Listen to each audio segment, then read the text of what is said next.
the people that are still there to be able to work in healthy conditions. Tonight, we uncover concerns about a 90-year-old building that some employees at Portland State University say is making them sick. Welcome, everyone, to KOIN 6 News at 6. I'm Kelly Day. And I'm Jeff Gianola. We've learned university officials have been looking into those complaints. Amy Frazier investigates what some, I guess, Amy, are calling a sick building. Yeah, that's right, Jeff. I spoke with several worried employees who asked to remain anonymous. And then I got these public records that show even more staff and faculty have concerns about PSU's East Hall. Some report having breathing problems in the building, others severe headaches. 39-year-old J.D. Bates wants others to see how her life has changed. I want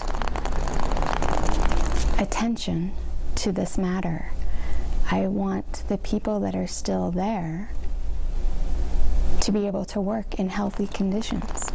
JD is legally blind after what she describes as a near-deadly reaction to a medication she used to prevent severe migraine headaches, which I'd never had in my life. She says her migraine started. The building's very dingy, dirty. When she started working in East Hall at Portland State University in 2008. And just thought maybe it was hormones and a phase. But she says her health got even worse when she moved from a first-floor office to this office on the second floor. I would not only start to get migraines on the second floor and increase in frequency and intensity, but I'd get really nauseated while at work. I got so that I'd take Ziploc bags with me wherever I went. She says no one, including doctors, seemed to have any answers until a faculty member spoke up in January of 2012. You know, there's a lot of people getting sick in this building.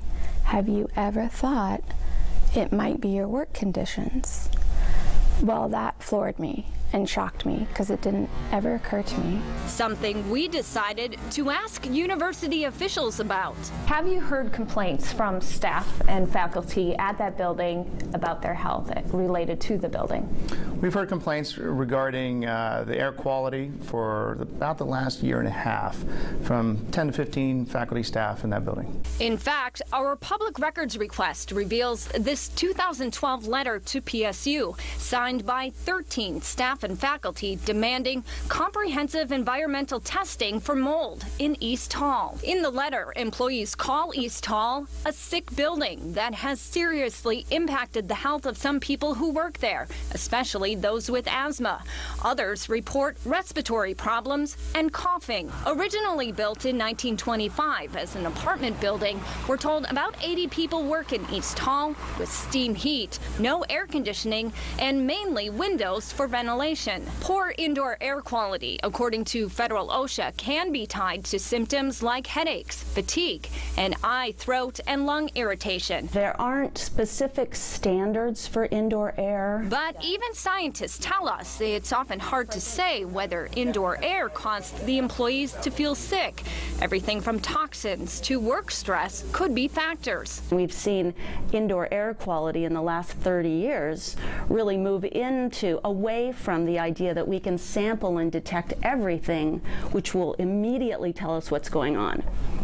Sometimes it does. You're lucky when it does. In response to employee concerns, in the fall of 2012, PSU called on SAFE, Oregon's state-chartered workers' compensation insurance agency, to put East Hall to the test. We tested the air quality and mold and found nothing to be of concern. We reviewed their test results, which found, aside from some past leaky pipes, carbon monoxide levels were within the state's permissible limit and humidity within the recommended range. Overall at East Hall, tests found no active mold growth and no current moisture problems in the building. Now that doesn't mean that the building isn't as comfortable as we'd like it. I mean, it was built in 1925. In fact, Gallagher says a few months before that testing, PSU requested $3.5 million from the state to renovate East Hall to include a new fully integrated heating, ventilation, and air conditioning system. And unfortunately, it wasn't one of the projects selected to go forward.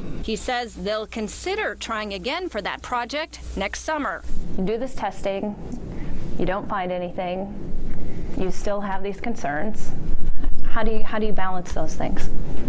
Well, we found nothing of issue immediately, but that doesn't mean that we aren't still concerned. The university installed an air filter, which JD says eased her migraines for a time. But she says some of her health problems continued even after moving to another building about a year ago. I'm getting healthier all the time. I just have some very serious chronic issues. And I think it's due to being in the sick building. And without renovations, she and others tell us they're worried about the health of those still working in East Hall. Because I know there's still people there that are getting sick. JD tells me she is consulting with attorneys on this issue. University officials say they take employee health concerns very seriously, and that's why they did the testing. However, they've been unable to find a specific health issue related to East Hall. Jeff?